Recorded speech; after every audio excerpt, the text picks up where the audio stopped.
बे रानी सुरुचि ने सुनीति। प्रसिद्ध कथा है, आप सब जानते हो। देखो आध्यात्मिक अर्थ क्या है? उत्तान पाद। प्रत्येक जन्म लेने वाला जीव वो उत्तान पाद है। मानसनो जन्म थाय तो माथुं नीचे ने पग ऊपर हो, जेना पग ऊपर અને જન્મ થાય તો બે રાણી આવે, બે વૃત્તિ આવે। સુરુચિનો માર્ગ, સુનીતિનો માર્ગ। ઉપનિષદની ભાષામાં કહું તો શ્રેયનો માર્ગ અને પ્રેયનો માર્ગ। અને દરેકને રુચિ વાલી હોય, નીતિ અમાનીતિ। દરેક રુચિ વાળાને ઉત્તમ જોઈએ, નવું શું, લેટેસ્ટ શું, સારું શું, એટલે એને પુત્ર છે ઉત્તમ। અને નીતિ વાળાને શાશ્વત જોઈએ કે આજે તો છે, કાયમ રહેશે કે નહીં। એને ધર્મ જોઈએ, એને નીતિ જોઈએ, એટલે એને પુત્ર છે ધ્રુવ। બંને બાળકો રમી રહ્યા હતા। ઉત્તમ ચાલતો ચાલતો કૂદકો મારીને પિતાના ખોળામાં બેસી ગયો। ધ્રુવે જોયું મારો ભાઈ બેઠો તો હું બેસું, અને જ્યાં પિતાની ગોદમાં ચડવા જાય દોડતી સુરુચિ આવી, હાથ પકડ્યો ને ખેંચીને ફેંક્યો। દૂર જઈને ધ્રુવ પડ્યો। બોલી સુરુચિ, પિતાના ખોળામાં બેસવું છે, જા વનમાં જા, તપ કર, અને ભગવાન પ્રસન્ન થાય તો એટલું માંગજે કે મારી કુખે જન્મ લે તો જ પિતાના ખોળામાં બેસી જાય। મનમાં ખેદ આવ્યો। રડતા રડતા ધ્રુવ આવ્યો પોતાની માતા સુનીતિ પાસે। આખી વાત કહી। આ તો સુનીતિ છે, આ સાધારણ નથી।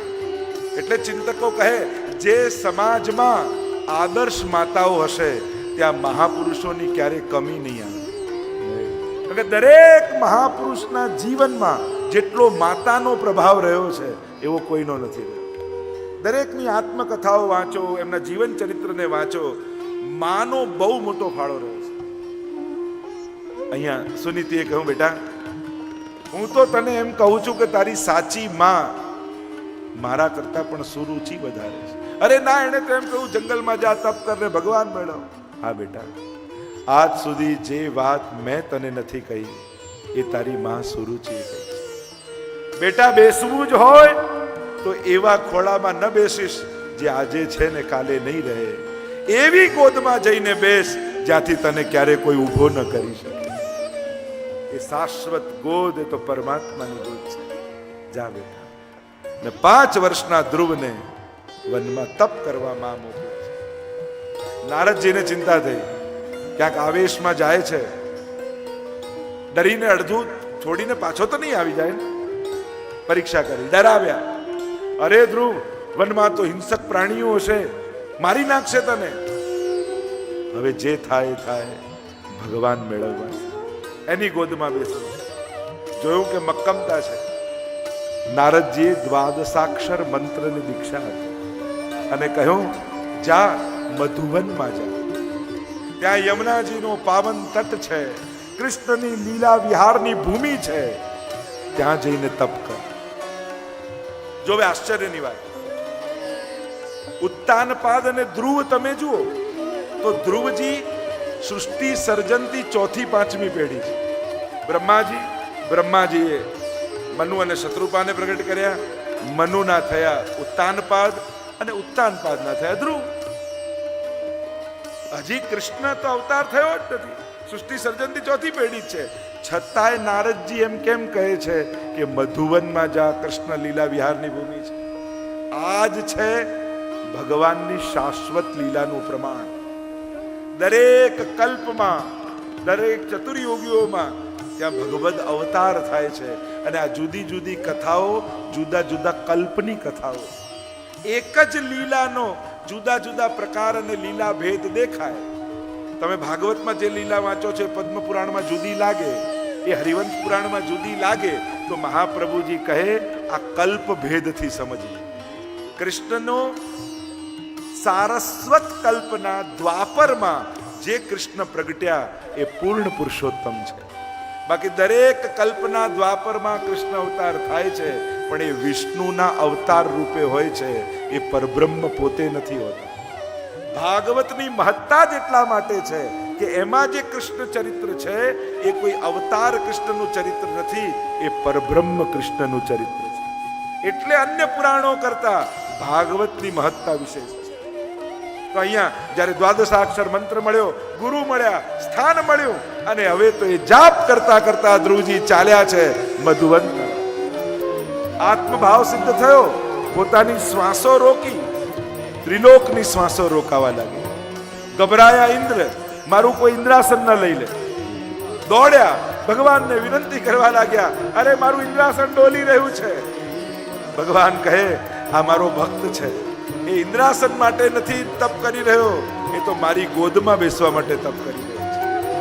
ધ્યાનમાં આવ્યા પરમાત્મા, ચતુર્ભુજ નારાયણ ધ્યાનમાં આવ્યા.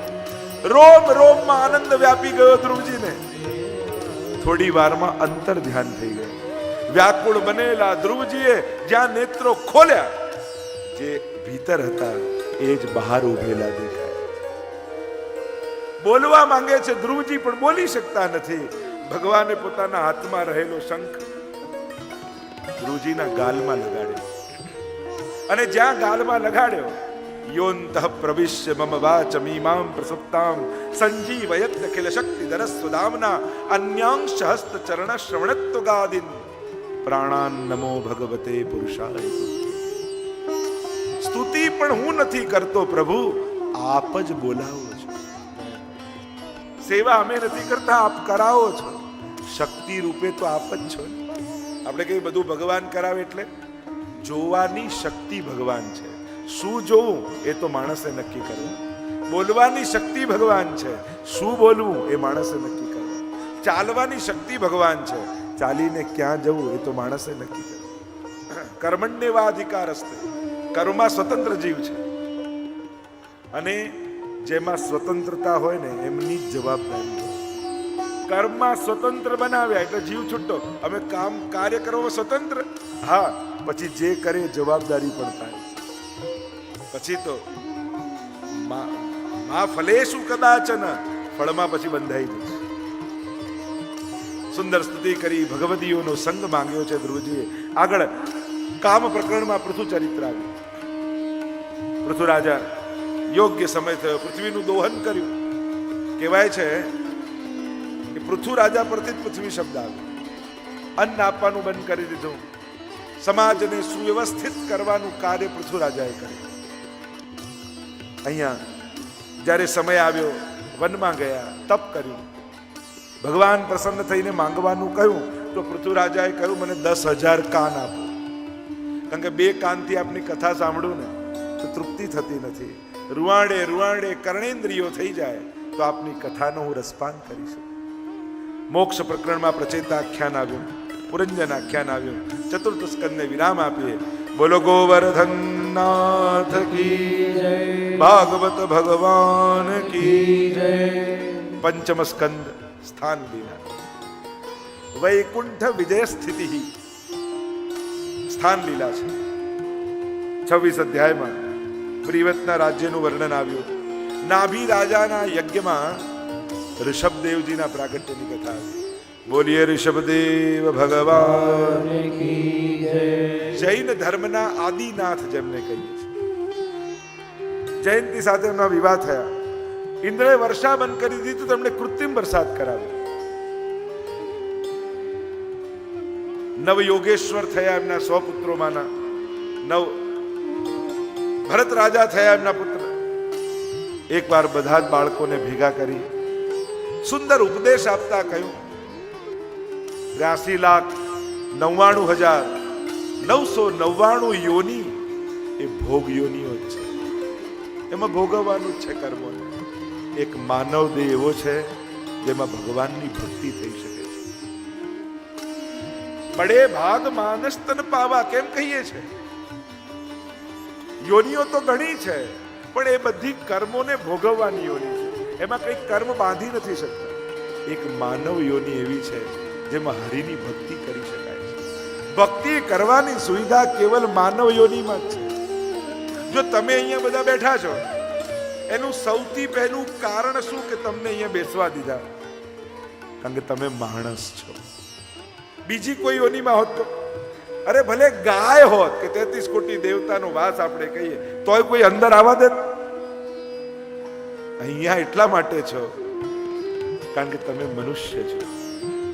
અને એમાં પરમ સૌભાગ્ય એ છે કે માનવ દેહ પણ તમને વૈષ્ણવ કુળમાં મળ્યું છે, વૈષ્ણવી પરંપરામાં મળ્યું છે.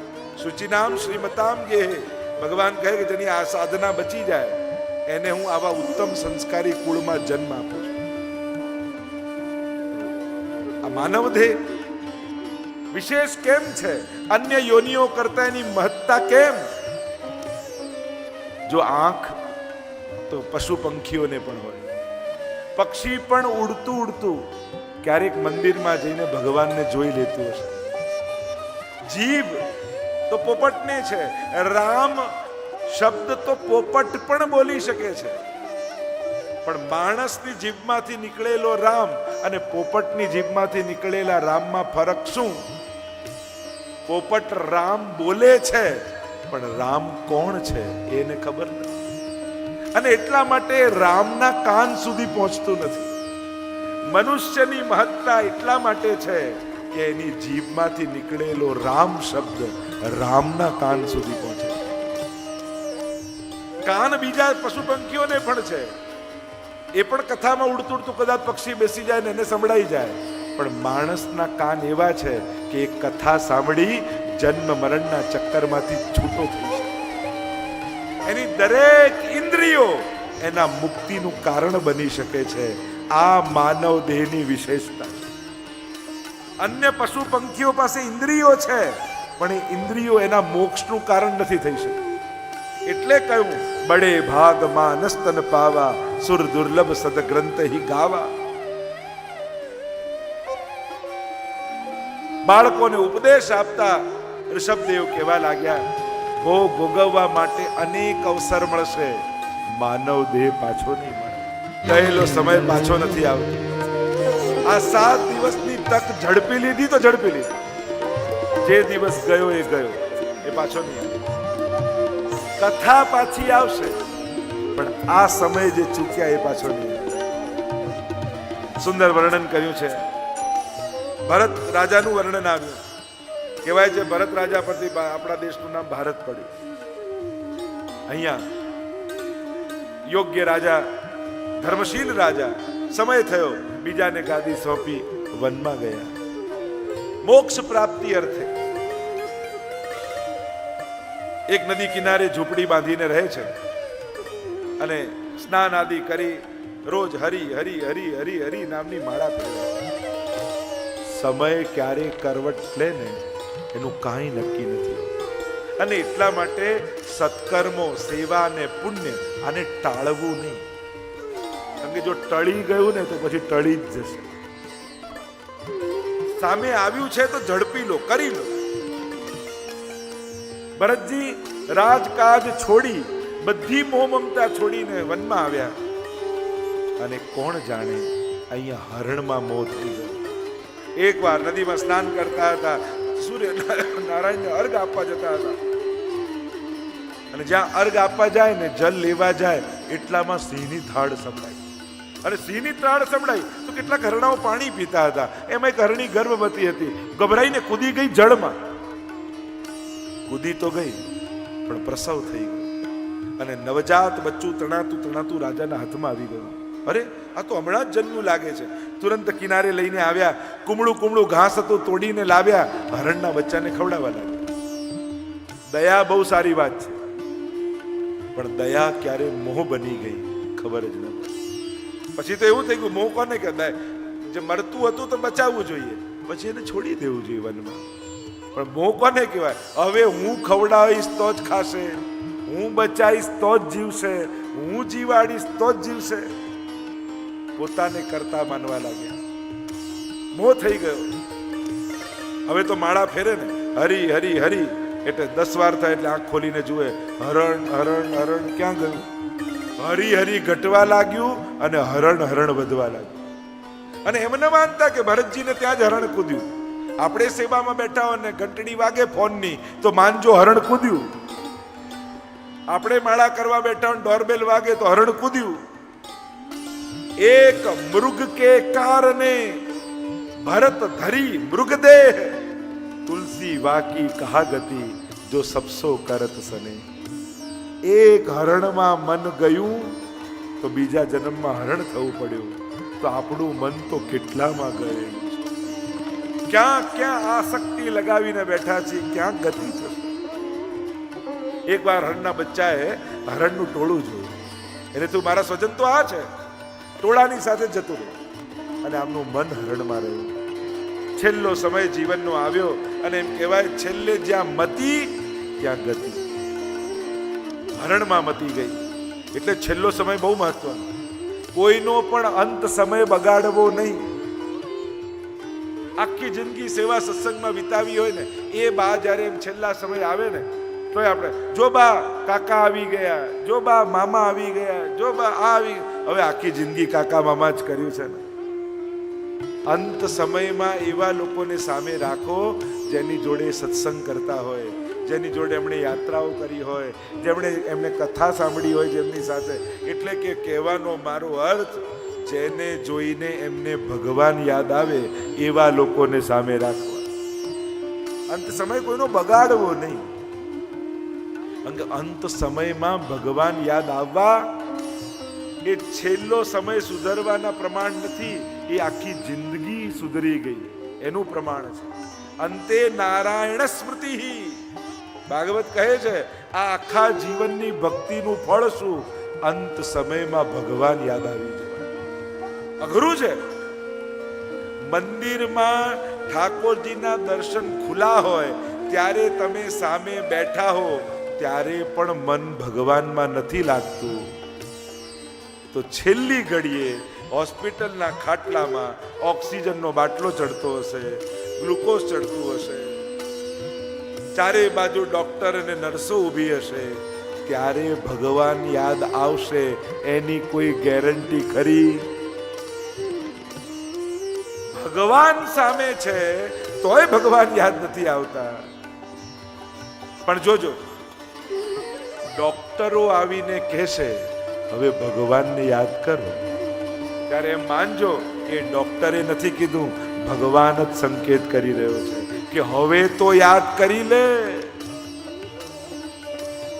આખી જિંદગી જેણે ભગવાનને જોયા નથી ને, તો ભગવાન પણ કે તું આખી જિંદગી ભલે ફર, છેલ્લી ઘડીએ તો આઈસીયુ. છેલ્લે ક્યાં જવું પડે માણસે? હમણાં આઈસીયુ માં છે તો પ્રભુ કે આઈસીયુ, હું છેલ્લી ઘડીમાં તને જોઈશ, તું મને ભલે જિંદગી ભર ન જો. તો અંત સમયે ભગવાન યાદ આવવા એ તો ઉત્તમ જીવનનું પ્રમાણ છે, સદગતિનું પ્રમાણ છે. ભરતજીનું મન હરણમાં રહ્યું, હરણ બન્યા, પૂર્વ જન્મનું સ્મરણ રહ્યું, અન્ન જળનો ત્યાગ કર્યો, બ્રાહ્મણ કુળમાં જન્મ મળ્યો. અને બ્રાહ્મણ કુળમાં જન્મ મળ્યો એટલે થયું કે હવે મન ક્યાંય ફસાવા દેવું નથી. જળની જેમ રહેવા લાગ્યા. ગામના લોકો એને જળ ભરત કહેવા લાગ્યા. કોઈનો વિરોધ નહીં, કોઈનો સ્વીકાર, જે મળે એને સહમત, ક્યાંય રાગ દ્વેષ નહીં. ઘરના લોકોએ કંટાળ્યા, નીકળી ગયા ઘરમાંથી, જેવી ભગવત ઈચ્છા. નીકળ્યા તો ખરા, રહુગણ રાજાની સવારી જતી હતી. કપિલ ભગવાનનો સત્સંગ કરવા માટે પૂર્વ દિશા તરફ જઈ રહ્યા છે અને પાલકી ઉચકી છે. એમાંથી એક કહાર પાલકી ઉચનારો બીમાર પડી ગયો. કહ્યું જાઓ ગોતીને લાવો ચોથાને. અને સામે ભરતજી દેખાયા, તું પાલકી ઉચકીશ? જેવી ભગવાનની ઈચ્છા. જોડાઈ ગયા. સર્વમાં ઈશ્વરના દર્શન કરનારા ભરતજી રસ્તામાંથી કીડી મકોડાને જતા જોયે.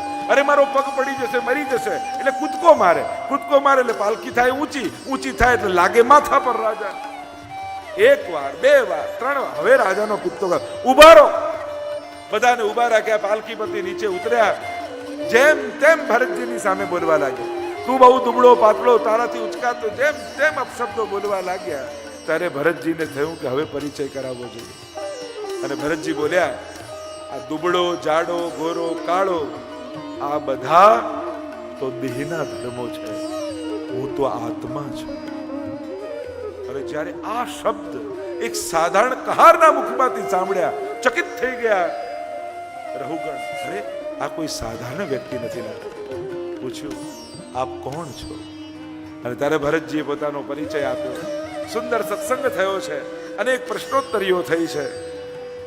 ભવાટવીનું વર્ણન કર્યું, ભરતવંશના રાજાઓનું વર્ણન કર્યું, નવખંડ પ્લક્ષાદી દ્વીપોનું વર્ણન આવ્યું, સૂર્ય ચંદ્રની ગતિ, જ્યોતિષ શાસ્ત્રનું વર્ણન આવ્યું.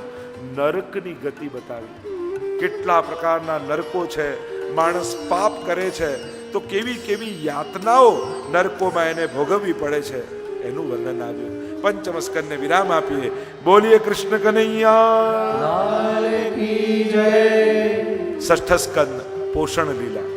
પોષણનો અર્થ થાય પુષ્ટિ, પુષ્ટિનો અર્થ થાય કૃપા, કૃપાનો અર્થ થાય અનુગ્રહ. આપણે કહીએ ને અમારો પુષ્ટિ માર્ગ. પુષ્ટિ માર્ગ એટલે કૃપા માર્ગ, અનુગ્રહનો માર્ગ. એક બે વસ્તુ છે. એક પોતાની સાધના દ્વારા ભગવાનને મેળવવા, અને બીજું પ્રભુ કૃપા કરીને જીવને પ્રાપ્ત થાય. આપણો તો પુષ્ટિ માર્ગ. આપણે સેવા કરતા નથી. આપણે શું બોલીએ? પ્રભુ કૃપા કરીને સેવા લે છે.